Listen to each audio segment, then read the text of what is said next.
There is an engine Porsche spent 15 years trying to move on from. Twice, they built something meant to replace it, and twice, the replacement fell short.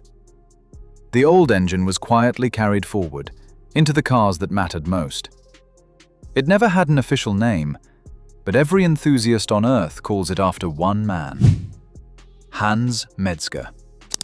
And here is the strangest part of the story. When Porsche finally, definitively retired it, when they were certain they had built something better, that something better caught fire. Two of them, in fact. And Porsche was forced to recall and replace every single engine they had just built. This is the story of the Mezger Flat 6, the engine Porsche tried to kill. Twice. And couldn't.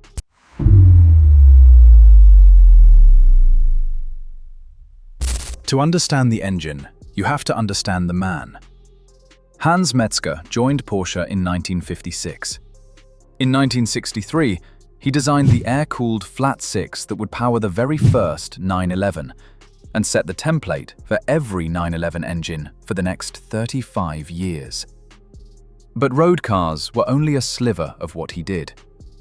When Ferdinand Piëch built a new racing department in 1965, Mezger was put in charge of it. He designed the Flat 12 at the heart of the 917, the car that gave Porsche its first overall victory at Le Mans in 1970, and again in 1971. Then he turbocharged it, and the 917-30 went on to crush Can-Am with well over 1,000 horsepower. He carried that turbo knowledge to the road with the 911 Turbo in 1974. His Flat 6s powered the 935, the 936, the 956, and the 962, cars that, between them, won Le Mans 11 times. These were not gentle machines. The 917 was so fast and so unstable in its first season that some drivers were genuinely afraid to race it. And then it went out and won everything in sight. That was the world Mezger's engines were forged in. The absolute deep end of motorsport, where an engine either survived a full day of Le Mans at racing speed or destroyed itself trying. Everything he learned there, he poured straight back into the metal. And when McLaren came looking for a Formula One engine in the 1980s, it was Mezger who designed the TAG Turbo V6 that powered them to 3 drivers' championships in a row: Niki Lauda in '84, Alain Prost in '85 and '86. Of everything he ever built, Mezger said that was the project he was proudest of.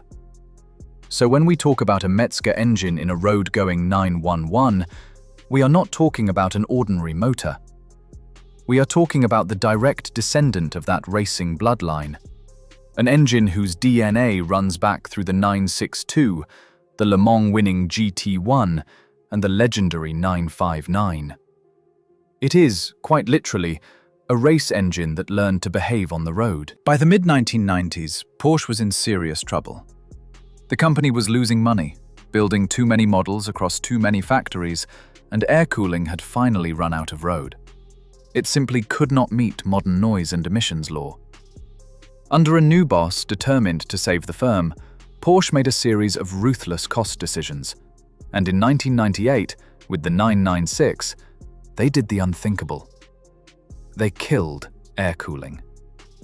For Porsche purists, this was heresy. Air cooling was not a detail, it was the soul of the 911, the thing that had made the engine sound and feel like nothing else on Earth for 3.5 decades. The last air-cooled car, the 993, is worshipped to this day, precisely because it was the end of that line. But Porsche genuinely had no choice. The company was close to being swallowed whole, and survival meant building engines the modern world would actually permit. The new 911 received a water-cooled engine, known internally as the M96, cheaper to build, cleaner, and shared in different sizes with the new entry-level Boxster to spread the cost.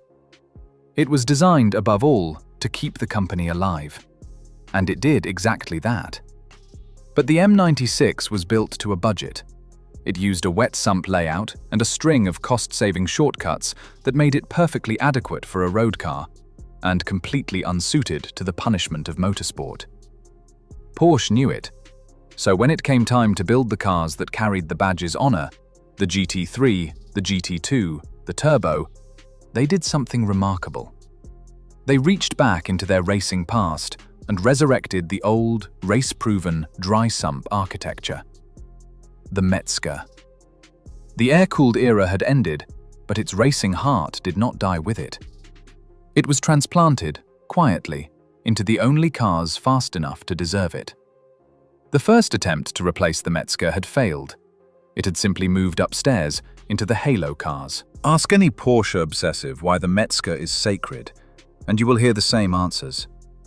It is dry-sumped, so it never starves of oil under hard cornering. It is built from genuine racing components, and, crucially, unlike the M96 in the ordinary Carrera, it has no intermediate shaft bearing. That tiny, notorious weak point we will come back to next time. The Mezger simply does not fail the way ordinary engines fail. By wide agreement, it is one of the most reliable high-performance engines ever made. Its final and greatest form arrived in 2011. The 997 GT3 RS 4-litre. 500 horsepower, 4 naturally aspirated litres, a red line of 8,250 revolutions per minute, and a crankshaft lifted straight from the racing cars. Just 600 were built. It was the last road-going Porsche ever to carry a Mezger engine. And it was not only the naturally aspirated cars. The same architecture, turbocharged, powered the 996 and 997 turbos and the brutal GT2, including the 997 GT2 RS, for years the most powerful Road 911 Porsche had ever built. Whether it was screaming to 8,000 revolutions per minute in a GT3 or slamming off boost in a GT2, the Mezger had one defining quality. You could lean on it, mercilessly, and it simply kept going. That is the reputation that turned an engine into an object of devotion. And then Porsche tried to kill it a second time. With the new 991 generation, they retired the Mezger for good and fitted an all-new engine, known as the 9A1. On paper, it was the better unit, more modern, more efficient, more powerful. Then, in February 2014, 2 brand new 991 GT3s caught fire. The cause was a loose fastener on a connecting rod, which worked free, punched through the crankcase, leaked oil, and ignited it. Porsche's response was extraordinary. They told owners to stop driving the cars at once, and then replaced the engine in every single 2014 GT3 they had built. All 785 of them. Sit with that for a moment. The engine they had trusted for 15 years, thrashed on racetracks all over the world, never once did this. Its modern replacement managed it within months of going on sale.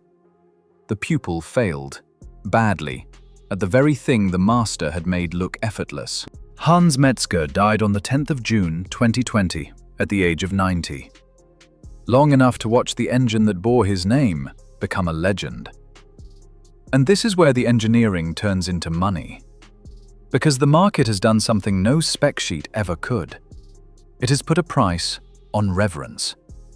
That last 997 GT3 RS 4-litre, a car that cost around $185,000, roughly £145,000 when new, now changes hands for well over $700,000, comfortably above £500,000, and the finest examples have crossed 7 figures. Across the board, Mezger-engined 911s, the 996 and 997 GT3s, the GT2s, the turbos, command a hard premium over near-identical cars fitted with the ordinary engine. The gap is stark. A clean 996 Carrera with the ordinary M96 engine can still be bought for the price of a family hatchback, one of the cheapest routes into a 911 there is. But a 996 GT3, with the Mezger, costs many times more and keeps climbing. Same era, same silhouette, very nearly the same car. The single biggest difference between a bargain and an appreciating asset is which engine is bolted in the back. And buyers are not paying for more speed. They are paying for the engine, for the name, for the certainty that what sits behind them is bulletproof, race-bred, and finite. They stopped making it, and they will never make it again. And nothing like it is coming back. The age of the hand-built, race-derived, naturally aspirated flat six is simply over. Ended by the same emissions pressure that killed air cooling, and now by electrification closing in on the 911 itself. The Mezger did not just stop. It closed a door behind it. The Mezger is the rarest thing in modern motoring. An engine so good that it survived 2 corporate attempts to bury it, and then became the single most valuable component of every car it ever powered. You don't really buy these Porsches anymore. You buy the Mezger. The Porsche just comes attached. But we keep mentioning that other engine, the cheap one, the water-cooled M96 in the everyday 911, with a tiny, hidden flaw that has bankrupted owners for 20 years and turned bargain Porsches into financial landmines. Next time, the exact opposite of the Mezger, the intermediate shaft bearing, and the cheapest Porsche that can cost you everything. That's next on German Powertrain Stories.